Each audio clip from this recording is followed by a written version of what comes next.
खबर है यूपी से, जहां सरकार द्वारा जारी आम बजट में जनता को नहीं मिली राहत। जहां खबर है यूपी के वाराणसी जिले से, जहां भारत सरकार द्वारा जारी आम बजट में जनता को नहीं मिली कोई राहत, टैक्स में हुआ नहीं कोई बदलाव, व्यापारी वर्ग भी हैं परेशान। देखिए रविंद्र गुप्ता की यह रिपोर्ट।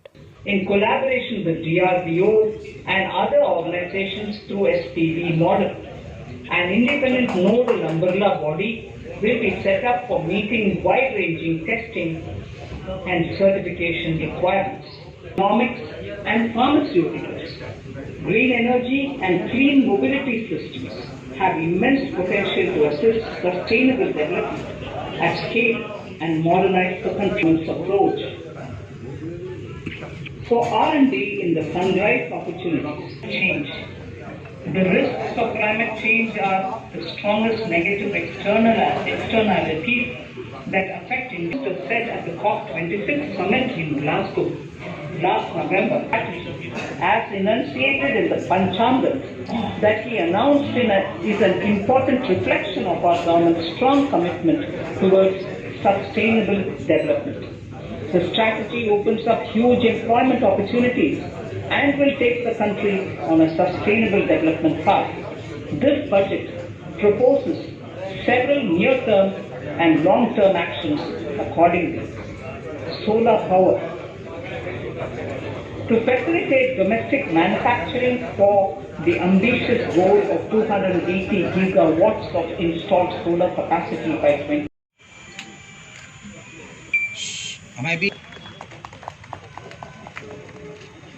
राहुल जी आ जाइए।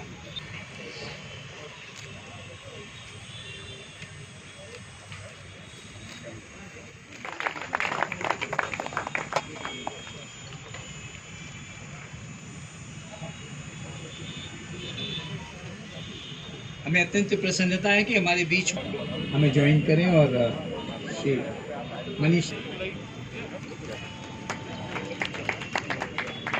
एक जोरदार तालियां आप सभी से अपेक्षित है, हमारे सभी सम्माननीय अतिथियों के लिए। कहूँगा इस आयोजन के प्रणेता जिनके स्नेह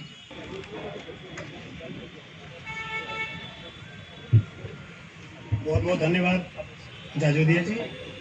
मेरे मीडिया के साथियों से मेरा विशेष अनुरोध है, खाली 10-15 मिनट हम लोगों का साथ दें ताकि जो हमारे आज विशेषज्ञ हैं बजट के बारे में और सम्मान इंडस्ट्रीज एसोसिएशन की तरफ से आज आप सभी लोगों का स्वागत करता हूं, अभिनंदन करता हूं। हमारे साथ में हमारे को पार्टनर जो काशी के दो बहुत सशक्त और आपके ये समझिए कि कर्तव्य निष्ठा के साथ जीविकोपार्जन रोजगार सृजन का अवसर देने वाले संगठन हैं, रामनगर इंडस्ट्रियल एसोसिएशन तथा स्मॉल इंडस्ट्रीज एसोसिएशन जिसके 250 से ज़्यादा मेंबर हैं, और रामनगर इंडस्ट्रियल एसोसिएशन में 160 यूनिट है, सभी उसके मेंबर हैं। उन दोनों की तरफ से हृदय की गहराइयों से हमारे सम्मानित अतिथियों का मैं बहुत बहुत अभिनंदन करता हूं। मैं जितेंद्र यादव, महानगर महासचिव, समाजवादी पार्टी वाराणसी।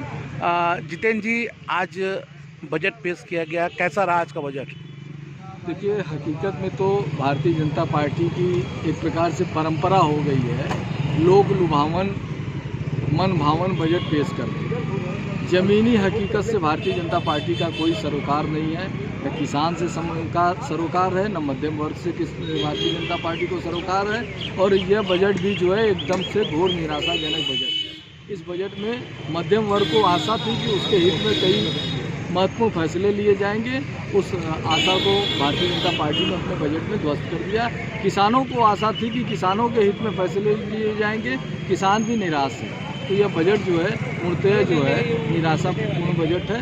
और इससे ज़्यादा इस बजट के बारे में अगर कहा जाए तो नौकरी पेशा जो चाह रहे थे कि उनको इनकम टैक्स स्लैब में जो है कुछ राहत मिलेगा, वहाँ भी राहत नहीं दिया गया है। तो बजट जो है मेरे दृष्टि से तो बजट जो है घोर निराशाजनक है।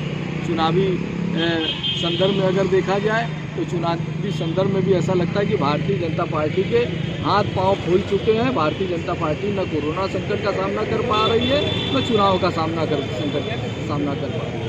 ऐसी स्थिति में जो है बस एक बजट खाना पूर्ति मात्र रह गया है। और जो वायदे किए हैं तो वायदों का क्या है, वायदे करते चली आ रही है भारतीय जनता पार्टी, सपने दिखाते चली आ रही है और आगे भी दिखा रही है। इस बजट से यही दिख रहा है कि सपने दिखा रही है भारतीय जनता पार्टी, ज़्यादा कुछ नहीं।